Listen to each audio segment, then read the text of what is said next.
টি-20 বিশ্বকাপে ভারত পাকিস্তান ম্যাচ নিয়ে নাটকের অবসান ঘটল। সেটা বয়কটের মাধ্যমে নয়, সমঝোতার মাধ্যমে।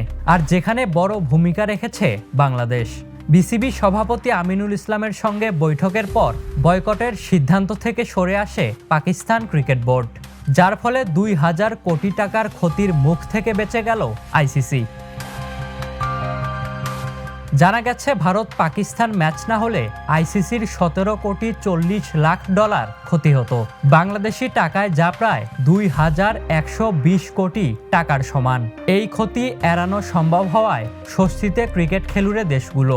কারণ আইসিসির যদি এত বিপুল পরিমাণ ক্ষতি হতো তাহলে সদস্য দেশগুলো অনেক কম টাকা পেত। এদিকে আগামী রবিবার ভারত পাকিস্তান ম্যাচ হবে। এই ঘোষণা হওয়ার কয়েক মিনিটের মধ্যেই মুম্বাই টু কলম্বো যাতায়াতের বিমান ভাড়া ৬ গুণ বেড়ে দাঁড়িয়েছে। যা প্রথমে ছিল ১০,০০০ রুপি, তা বেড়ে এখন দাঁড়িয়েছে ৬০,০০০ রুপিতে। এর আগে রবিবার আইসিসি এবং বাংলাদেশ ক্রিকেট বোর্ডের সঙ্গে বৈঠক হয় মহসিন নাকভির।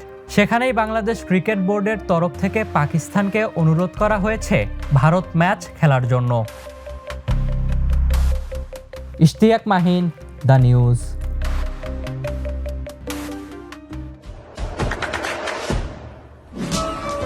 দেশে দেশে সবার সাথে দ্য নিউজ।